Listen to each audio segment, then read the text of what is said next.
Hubby's under 12 minutes. Ribeyes.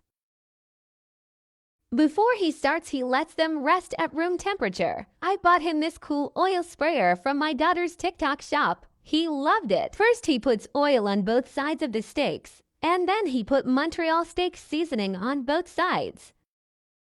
Straight to the grill. 5 minutes.